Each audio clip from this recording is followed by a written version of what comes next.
Good morning! It's me again, Cardo TV. Kumusta po ang araw nyo guys? Tayo po ay magtatrabaho na. Ano lang tayo? Mema lang. Mema lang, may ma-upload lang kay Cardo. Ayan, tayo po ay job vlog tayo. At bago siyempre ang lahat, ay ano muna. Titi muna dyan guys, kumusta ang araw nyo mga friend? Ayan. Ganda po na ating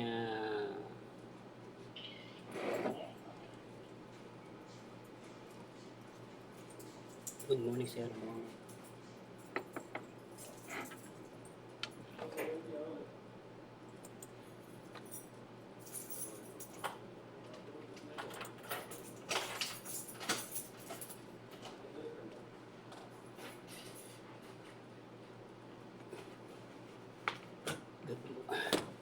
Ayan, at nakita nyo na po yung ating mamaya po yung gagawin kong thumbnail. Maganda po yung ating uniform. Yung YouTube logo, tapos yung channel natin nandito sa ilalim ng YouTube, at dito sa heart meron ditong hashtag BFF ako, personal, very personal yung t-shirt. Tapos sa likod yung Team BFF Paangat, bilang lagyan natin ng ano dito, Team BFF Paangat. So dito po sa ano meron ditong hashtag kasi usong-uso ang hashtag parang personalize yung word na Team BFF ako. So maganda po yon. At ang magiging mangyayari po kasi dyan ay kapag mula doon sa Shopee, orderin ito ni Rider Bong. So pag in-order ni Rider Bong mula doon sa Shopee, baksak po doon sa bahay nila Rider Bong. So yung pong LBC, kapag within the Philippine LBC, so shoulder natin lahat. Siyempre, of course, wala naman. Shoulder natin yon. Yung uniform, I think yung uniform, nasa yung t-shirt, within, kasama na yung mga tatak, I think nasa 300, 400 something ganon. Tapos, kasama na yung shipping mula Shopee to Rider Bong House. Then, kapag nandoon na, siyempre, kukunin natin yung mga address, personalized IPPM kay Rider Bong sa kanyang personal account. Doon sa PM niya, hindi po ilalagay sa yung mga address po natin, hindi po natin isi-send sa ating GC, kundi IPPM natin. Siyempre, kailangan pa rin natin ng mga privacy, yung address. So, isend kay Sir Bong at kukoleksyonin ni Sir Bong yung mga address nyo at ipapa-LBC yan. Depende yan sa lugar. Kung Metro Manila, siguro 100 lang yan, 120, ganun. Pwede niyang ipa-LBC po yung mga t-shirt natin sa Pilipinas. Okay? Sa bahay nyo, sa Pilipinas. Kung gusto nyo pick upin sa bahay nila Rider Bong, why not? Pa-schedule lang kayo. Pero magsisend kayo ng bayad sa LBC. So, hindi po kasama yung t-shirt doon ha. Yung t-shirt, sabi natin, may charge kasi yung from Shopee to Sir Bong. I think mga kasama na doon siguro mga 350 ganun. Calculation ko lang yun pero hindi pa final kasi may mga ilalagay pa tayong t-shirt. Sabi natin mga 400 yung t-shirt kasama na shipping. Wala kay Rider Bong. So mula kay Rider Bong, kapag na-collect yan kukunin yung mga name, kung sino yung mga may order. Tapos kung bibigay nyo yung address nyo kay Bong, hindi po sa GC kay Bong, ipapa-LBC na one time lang. Kunyari, hindi yung isa-isa, kunyari, tapos so pagod din yun. So wag yun naman eksaktuhin. Konting sobrahan nyo na lang para doon sa gasolina ni Sir Bong. So, tapos, in regards doon sa OFW, sa overseas, kaya, pangyari, kaya admin, Oman, mga anak na nila o pamilya nyo na mag-send kasi iba ang rating ng Aramex at DHL. May mga custom charge yan. So, kayo ang mag-decide kung papadala sa UAE, sa Oman, o sa Saudi Arabia, kayo ang magde-decide yan. Basta ipapadala ni Bong mula sa kanya hanggang sa bahay niyo sa Pilipinas. siyempre, papadalan nyo rin siya ng pang LBC. Kasi, siyempre, hindi naman isa-shoulder ni Sir Bong yan para sa atin. So, kailangan tayo, no?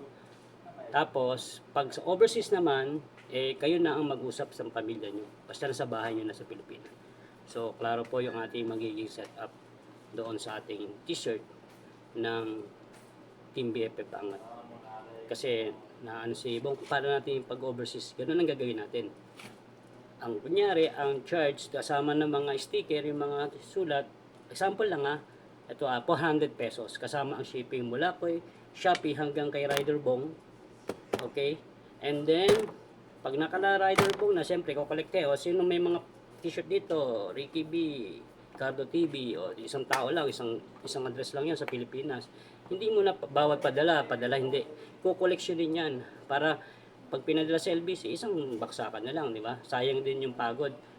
So, kunyari, nagpadala ka ng pang LBC, 120, sobrang yung na kahit 100 para lang sa gasolina ni Sir Bong. No? So, ganun ang nangyayari. Ngayon, pag kayo ay nasa abroad, to UAE, Oman, Saudi Arabia, etc., mag-usap na lang kayo ng family mo. Padala sa akin dito sa Saudi Arabia, syempre, DHL yun, Aramex yun. So, kasi may mga, custom charge, mga ganun. So, iba ang rate. DHL, ganun, iba rate.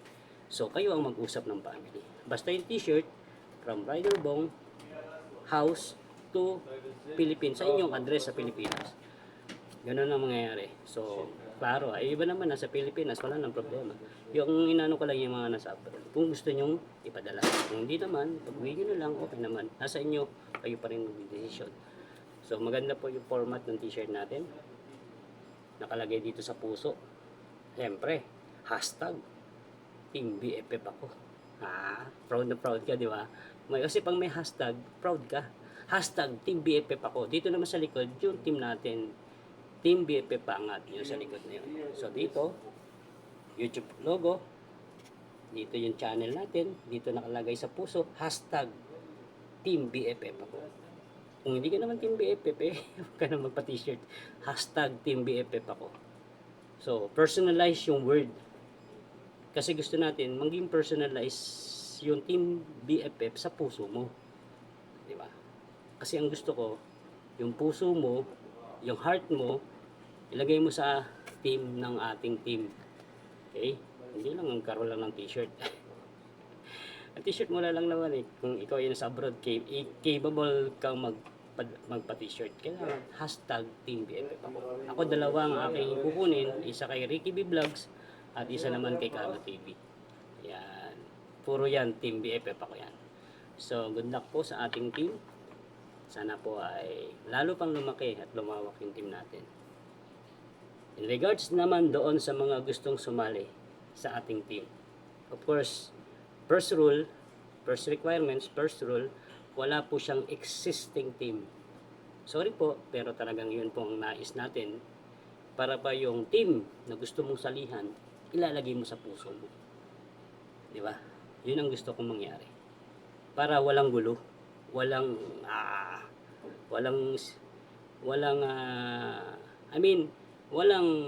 mas marunong, kundi lahat tayo ay co-equal, no? Hindi ako team leader ako, pero co-equal tayo, magkakaibigan tayo, friendship, Team BFF nga, best friend forever, or pero kung ano nang ibig siya, sabi nga niya, bully friend forever. Depende sa inyo. Basta ako, brave, focus, and faith.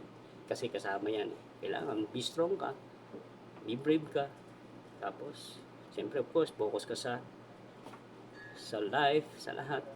At saka siyempre of course, may faith kasi God. So, Team BFF tayo. So, yun lang.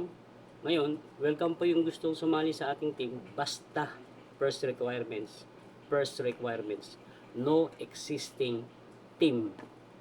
Kung may existing team ka, magpaalam ka doon, gusto mo sumali sa amin, magpapaalam ako sa inyo, kasi gusto ko mag-join sa Team BFF, maglilib ako sa GC, or kung wala ka sa GC, pero andun ka sa team na yon, nagko-concentrate ka ron, magpaalam ka.